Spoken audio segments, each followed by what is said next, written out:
Hi everyone, this is FIDE Master Dennis Monokroussos back again with another viewer questions program.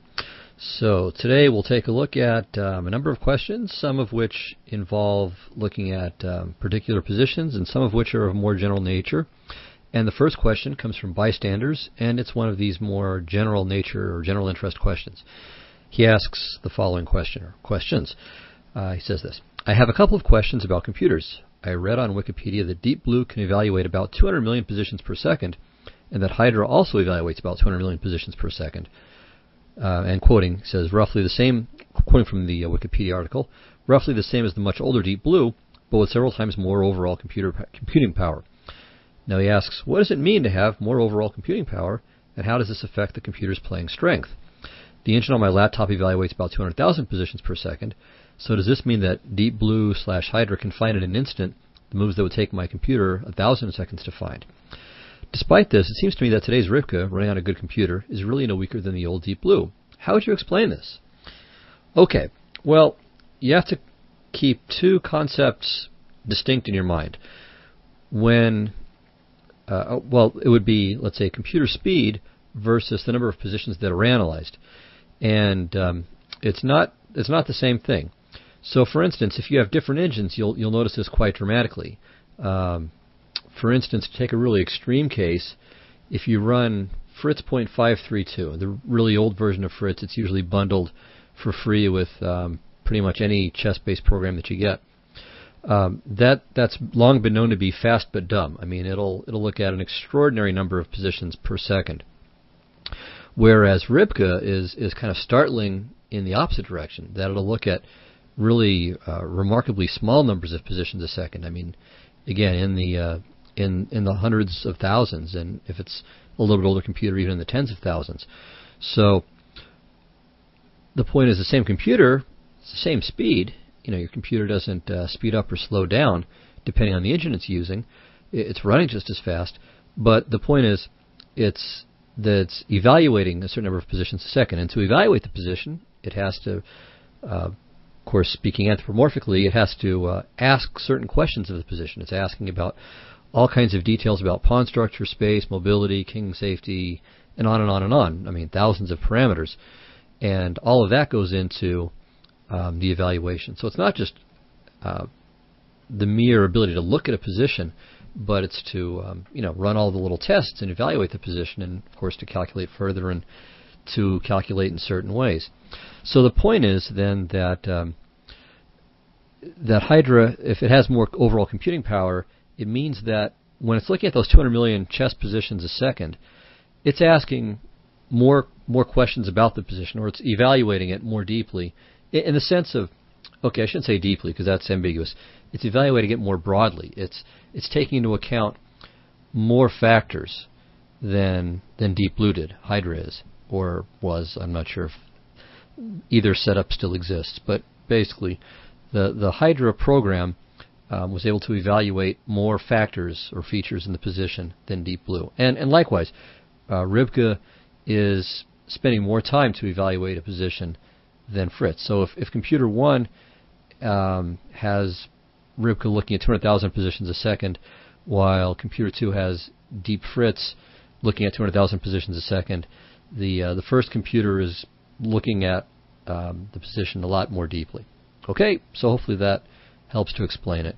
All right, so let's move on. And now we get to some specific chess questions. Okay, so the first one comes from Krumov, and he asks a question about a variation of the Berlin defense. So it's the variation that begins like this: e4, e5, knight f3, knight c6, bishop e5, knight f6, castles, takes, and now instead of the standard d4, rook to e1. Standard, the main line. I mean, rook to e1 has been known for a very long time, and it's an important line too. So I shouldn't say standard, speaking of d4, but certainly the most common move, the most principled move too, it would seem. Okay, knight e6, knight e5, and the move order he gives is knight takes e5, rook takes e5, bishop e7, bishop to d3. But I would say that it's a more precise move order for black to play bishop to e7 first, and only after bishop d3, then swap and rook e5. Anyway, it comes to the same thing. And apparently he got this from an Andrew Martin DVD on the Rui, and Martin is advocating it. And so Krumov wants to know if this is, well, what do I think about it? Is it sound? And does it give more practical advantage than the quote-unquote normal lines of the Berlin? Okay, well, it's certainly sound. If by sound you mean that it doesn't put white in any danger. So no, I think black should not be better in this variation. So it's completely sound in that respect. I mean, white is at worst going to have equality at the end of it. And it's not the main lines are winning for white. So the variations with d4 and going into the famous Berlin endgame, which I've discussed a couple of times in some old shows on here, that doesn't win. So from, let's say, or at least what seems to be the ultimate perspective, the moves are equal in that both should lead in the long run to a draw with idealized perfect play. Now the question is, well, is it a more practical approach? And in one sense, certainly. It doesn't require very much preparation at all to play like this. Nothing too bad should happen to you if you play like this. I mean, you should be safe well into the middle game without any disasters befalling you. On the other hand, while you'll probably catch some weak players with some of the traps, and maybe if you're very strong, you'll beat some strong players. But generally speaking, I mean, if black does just a little bit of research, he should be just fine in this variation. So I don't think it really promises white anything in particular. So there are some little traps. Most Berlin players, I would say, will fall for maybe one of them once, or at least have seen someone fall for it, and at that point bone up for it. Anyway, let's take a look at a little bit of the analysis here, and this is mostly from Cox's book on the Berlin, which is really very good if you're going to play it. Okay, so black should just castle, knight c3, c6. We want to keep the white knight off of d5, which is a really good square for it from an attacking perspective. And now white has several moves. The main move is b3 here. Cox also mentions queen to e2 and thinks that this is neutralized fairly easily, although white can maybe get a draw in the main line. So to avoid the draw, black should maybe play rook to e8. Okay, bishop to f6 can be played, rook e3, bishop d4. Okay, yeah, so here you got to be a little careful. If black plays knight to e8, this is horrible, terrible, all around bad. See if you can figure out why. Hopefully you've already figured out why. Bishop takes h7, followed by queen h5 check, rook h3, and because the knight's on e8, black can't play rook to e8 and bring his king out. So knight e8 is just a blunder. g6 is given as a main move, or at least it's promoted as first in some opening books and in the databases. But in fact, this is not considered so good. Shamkovich analyzes this years ago, and Cox agrees that after b3, knight e8. Okay, if bishop to d4, bishop a3 is quite annoying. So knight e8, bishop a3 forces d6, rook e1, and black is kind of clumsy here, and to use Cox's phrase, has some way to go to equalize. So we should avoid this, and the right move here is bishop to d4. And now we have the draw. Okay, first of all, if white tries to play for more with rook h3, then g6 and rook e8, and black is better here. Queen e2 is just a waste of time. So bishop h7 is the move, king h7, and now again white has to be accurate here. The right way is queen to d3 check, because if you play queen h5 check, then black plays f5 and white's just out of piece. So queen d3 is the right way, king g8, and now you don't take the bishop because of the fork, but you play rook to h3. Rook e8 gives a flight square. Notice, of course, if he plays f5 here, then queen takes d4. So that's the difference. This way of doing things gets rid of the f5 defense. So black plays rook to e8, threatening a check on e1. And then this is a draw. Check. And we just go back and forth. Okay, so that was, after knight c3, c6, queen to e2. So that was a draw. Again, rook to e8 might be an interesting way to attempt to avoid it for black. Okay, another sideline, queen f3, bishop f6, rook e3, bishop d4. Here there's some old internet game between McShane and Aronian, which went rook to e4, takes, knight e4, queen e4, f5, queen d4, queen f6, queen f4. In the game, Maronian played d5, which is probably okay. Cox suggests d6 to take over some light squares. Generally speaking, I mean, this has got to be good for black. White's compensation seems inadequate.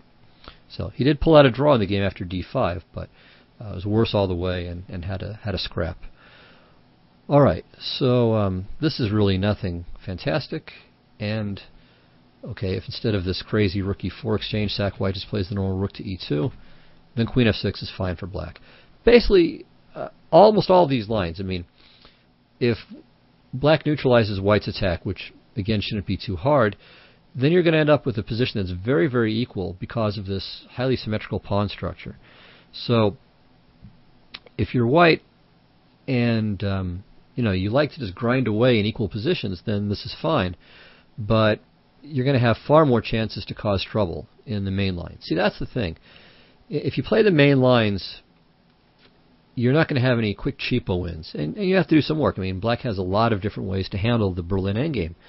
But it's much more complex, and white also is going to have more chances to cause trouble. And white probably has an edge in many of the lines. So here, it's kind of a get-rich-quick scheme, which, a lot of DVD presentations are like that. So it's, I understand people have limited time. They can't just sit around and study chess all day. Of course.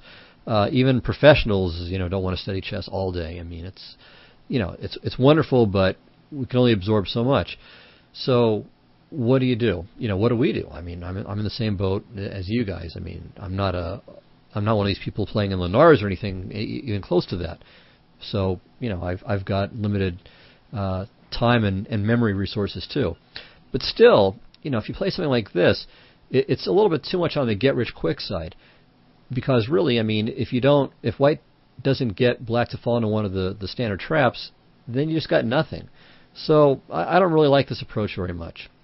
Okay, that said, we still have to look at the main line of this and finish our coverage. So the main move here, the most important move, is b3.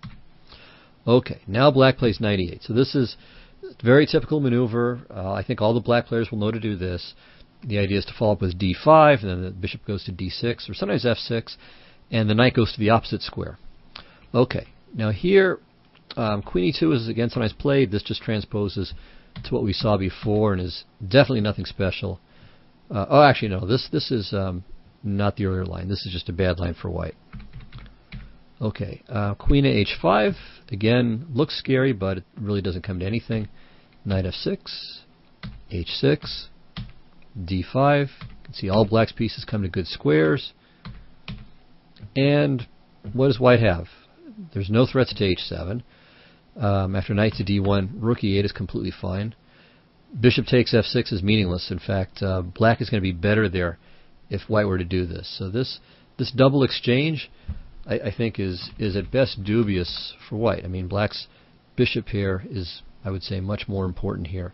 Because, for one thing, I mean, there's just no real easy way for white to attack these pawns. They're not on open file. They're not going to be attacked by the rooks horizontally. There's no dark squared bishop for white. And the only square the white knight can attack it from is g4, and that's covered already by the bishop. And, even if it gets there, king g7 is perfectly sufficient. So no trouble for black here at all. All right. So anyway, the position after rook to e8 is just equal. Whether white plays knight e3, then knight e4. This is great for black. And this swap is nothing either. Okay, so after knight to e8, instead of these queen moves, bishop to b2. So just develop. Okay, d5. And now, if queen to h5, we get the same thing. If black plays knight f6, queen h4, h6, we already saw this. Black plays bishop d6, bishop d7, rook e8, and so on. However, there is at least one cute trap for black to avoid. g6. Okay, I mean, this is certainly asking for trouble, I mean, with this bishop on b2. But, black might think, okay, I'm going to play bishop to f6 next move, and all will be well. But this is a blunder. So see if you can figure out why. What is wrong with this move? Well, it's very nice. The answer is, well, you might have noticed that there's this queen takes h7 check idea, but it doesn't work yet because king h7, rook h5, king g8, and this bishop is blocked by the knight, so there's no rook to h8 mate. So this, I hope, would lead you to consider the move knight takes d5. And even if you're kind of hesitant, you think, well, gee, I mean, it gives black some extra time. There must be some defense. Well, we'll see that there isn't. Okay, so first of all, the obvious point is on c takes d5. Then it works. Queen h7, rook h5, rook h8 mate. So right out of the basic tactics textbook. But what happens after knight takes d5 if we just take the queen? I mean, how bad can this be? Well, it's just as bad as we want it to be. But the thing is, black has nothing at this point. I mean, he's just dead lost, 100% lost after g6, knight takes d5. Okay, so white plays knight takes e7. And black has to play queen takes e7 if he wants the game to continue more than 3 moves. After rook takes e7, he's just completely lost. White's up a pawn. Black's kingside pawns are terrible. His king is bad.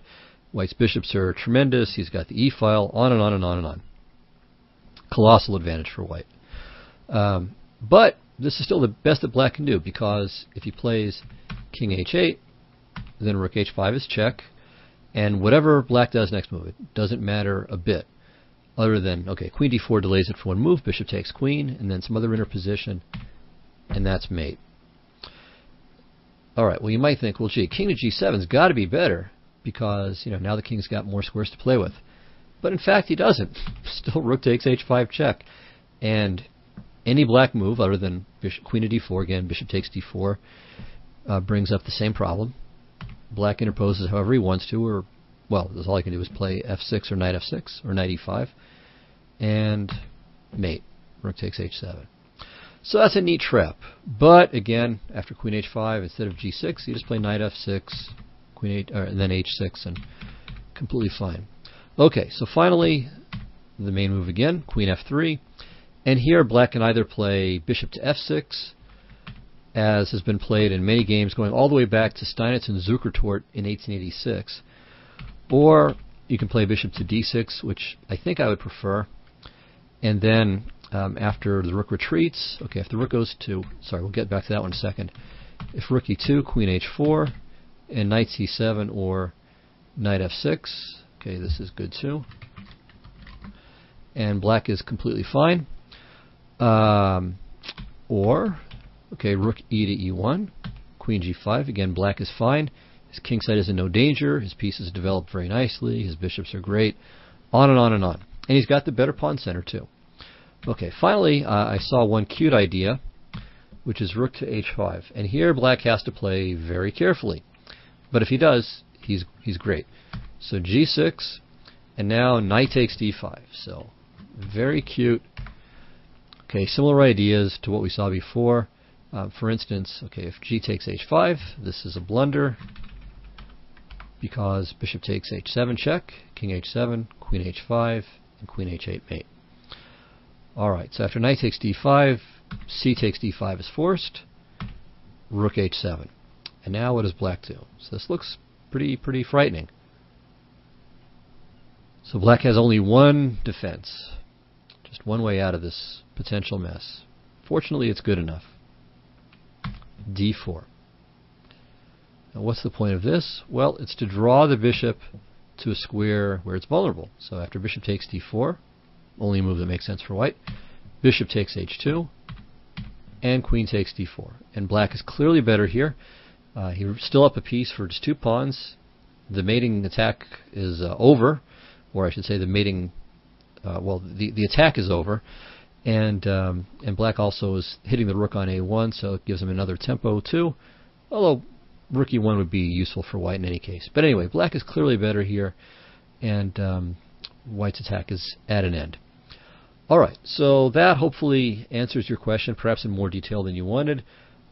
For all I know, Martin has some nifty idea that takes into account all of Cox's analysis and current theory. But as a general rule, I mean, this kind of approach, I think, is basically a glorified cheapo. Although, you know, if black knows what he's doing, it's just equal. I mean, white's not worse, but it's really, I think, a kind of an overly superficial approach. Not bad as a surprise weapon from time to time if you think your opponent is a poor defender or the kind of player who doesn't study very much. But as something to make your main line against the Berlin, I think it's not so great. Okay, let's move on to another question here. So this one comes from Zig. Okay. Oh, actually, I forgot about this one. I left it out. So I'll have to save this one for next time. So sorry about that. So moving on to Gooey Jim. Okay, so Gooey Jim. Wait a minute. No, I knew I was skipping another line. Okay, here it is. Yeah, from King Hunter. All right, I got my act together now. Okay, so he says the following. I studied the French winnower recently, and there's a gambit line which should be bad for black, but it frightens me a bit. So his line goes like this: e4, e6, d4, d5, knight c3, knight f6. And here we have to make our first comment, which is that this is not the winnower at all. The winnower is with 3 bishop to b4.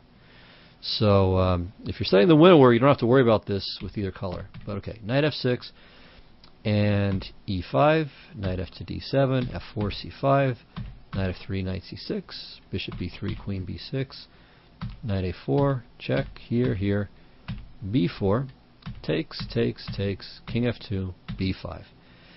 And he asks, is there a way to show why this is not played on the highest level? White should be fine if he knows how to play it, I think. Well, that's right, and I'll be happy to show you. So this line, I think, was popular at one time, or at least reasonably popular. It was that or a variation very, very similar to it. Black has 2 pawns, and in fact he's going to win a third. But we'll see why this is not so worrisome for white in the long run. Okay, so the following analysis comes from Hollifman's book, his opening repertoire book, and he has 2 volumes covering the French. Here's what he comes up with. It's in this opening repertoire according to Anand series.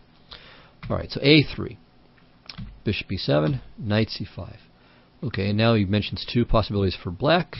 If queen to b6, bishop b2, and black has nothing better than a take on c5, which will transpose to this variation. Knight c5, takes, queen c7, bishop b2, takes, and queen to d4. And his comment is this: black has 3 pawns for the piece indeed, but they have been reliably blocked, and white is ready for decisive actions on the king side, irrelevant of whether there will be queens present on the board or not. I think it means irrespective, or at least the translator means irrespective of whether there will be queens present or not. Anyway, I think the basic point he's making is right. So black's queenside pawns, while they look tremendous, if they can't really head down any further, then white should be fine.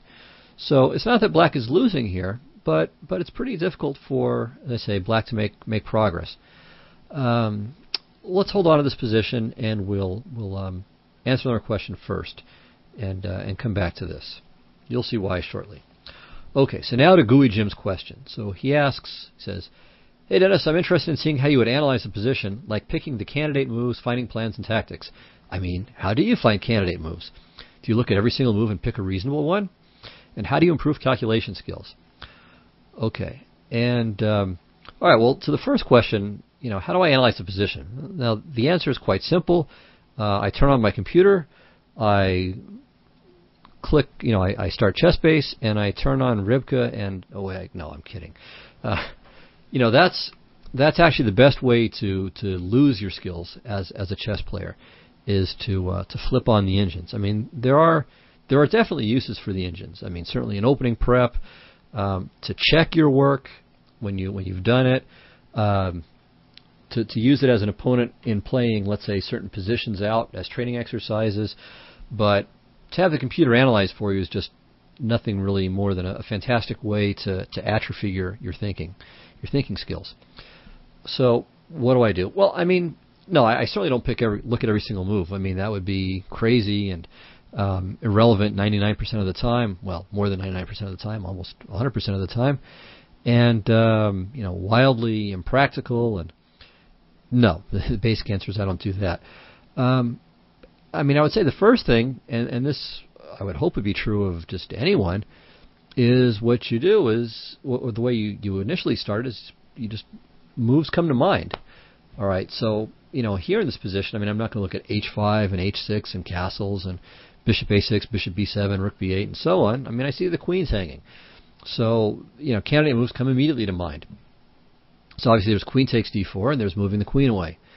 Now, how do I think about it from here? Well, to some extent, it's going to be based on experience. Okay, one thing that I am going to consider here is the fact that White's knight on d4 would really be beautifully placed. So maybe, d4 is a very good square for White, but I look at this and I think, well, White has at least one other piece that would like to go to the d4 square. So that's at least going to lead me to consider making a move like queen to c7 or queen to e7. Even queen to b6 for a second. Now, one thing you'll notice is that these are all dark square moves. Okay, why wouldn't I put the queen on c6? Well, the answer to that is twofold. So first of all, I'm, at least at first glance, with all these pawns on light squares, I mean, I'm thinking that I want to have my queen on a dark square, because otherwise I have nothing at all that can fight for dark squares, right? My light square bishop can't, and I don't have any knights, and the rooks will eventually get there, but they're still going to be fighting for the dark squares kind of behind the pawns rather than possibly in front of them. So queen c7 and queen e7 come to mind. And of these, maybe queen to e7 seems like the best candidate. Why? Well, because it leaves the pawn on a3 under attack, so we're hopefully going to keep White slightly tied down. It also exploits the queen's diagonal power. So the c-file, maybe a black rook can be placed there to help support an eventual c3. But the queen on e7 fights for the b4 square. And, since black may also want to play a5 and b4 and get these pawns moving at some point, that's certainly a move that comes to mind. So that's one possibility. Okay, and as I said, the other idea behind that is to keep White with too many pieces that can fight for the d4 square. Okay, another idea would be to play, of course, just queen takes d4.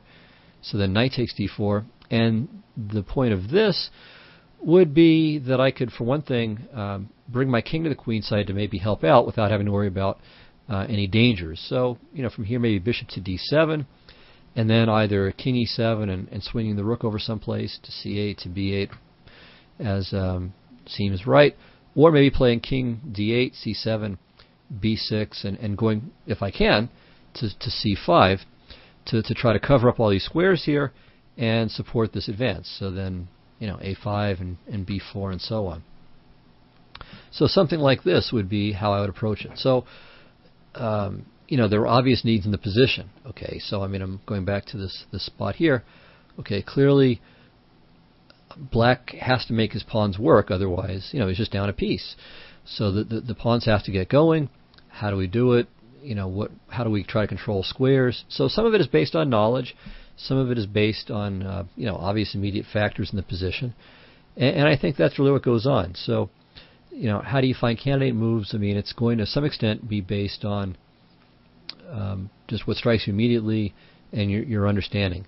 Now, sometimes nothing comes up quite so obviously. So then you might think of occasionally positional rules of thumb.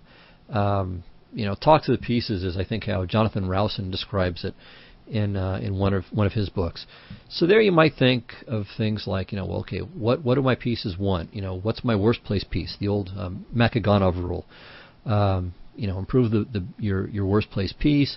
Another typical bit of positional wisdom is to exchange off your opponent's best place piece when that's relevant. So thinking in those terms. So sometimes you switch to this kind of level of textbook abstraction when nothing immediate comes to mind as far as typical plans or basic tactical requirements. Okay, another question which builds off of Gooey Jim's is the following. He asks, Wolfgang asks, how do you train yourself to think slower so that you do not make mistakes in calculation? How do you organize variations in your brain, or I would say in my mind, so that when you have to come back to one on the next move, you don't misstep? Finally, do you have any visualization techniques that allow you to see in your mind the different candidate moves and the opponent's possible responses on down the line? One thing I noticed is that your explanations and thoughts seem to be extremely highly structured, whereas us lower-rated chumps are more likely to just not be methodical, to find a single move for our opponent and assume that's the one they're going to make. Okay, and then he goes on and adds that the more he's played chess, the better he's able to focus, and and also as a programmer, maybe that's helping his chess too, and he's playing slightly slower games and thinks that helps as well. Well, I think for all of this, it's again two things that come into play. It's knowledge and it's practice.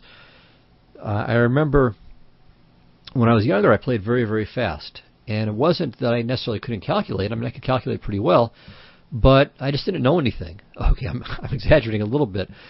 But, I mean, I know so much more about chess now. Maybe I don't play as well in terms of my chip, from if we use a computer metaphor. Maybe the clock speed isn't as fast. Hopefully it's not too much slower. But I know an awful lot more, so I can certainly think more, and at least in many positions generate far more ideas. So that's part of it. I mean, if as you understand the game better, you become used to certain structures, certain defensive techniques, and so on. You find that there's more to calculate than you might have previously suspected. Also, it's a matter of practice. I mean, that's the other aspect. And okay, what can you do to help your visualization skills? I mean, I would say practicing tactics and practicing complicated tactics. So that would be one thing. Just the same sort of training you have to go through in a game to make that part of your basic routine when you're studying at home. So not just working on openings or basic tactics, but tactics where you've really got to sit there for 10, 15, 20 minutes trying to work the position out. So that's one thing. And then there are other tricks you can use, or techniques you can use, not really tricks. One is a possible suggestion is to try to follow games blindfolded. So, get a book of miniatures, or look for some miniatures in ChessBase, or whatever software you're using, and print them out or put them up on the screen, but close the board window or don't move the pieces, and just try to see if you can follow the game mentally. If it's a short game, you might be able to do it, and maybe try to go a little bit longer. So, find 10-move games. So start with that, and if you can do it, then move to 11 moves and 12 moves, or maybe make a bigger jump than that. And I think that would be a good skill, good way to practice. And finally, you can also try to play blindfold chess. So give that a try as well. So I think those are different things that all can go into improving your ability to focus, to concentrate, and to visualize at the board. Okay, so I think that's enough for this one. Apologies to Zig. I forgot about your question, so I'll prep that one for next time, I think, as well as some other ones, of course. So thanks a lot. Hope you enjoyed it and learned something, and I will see you next time. Bye-bye.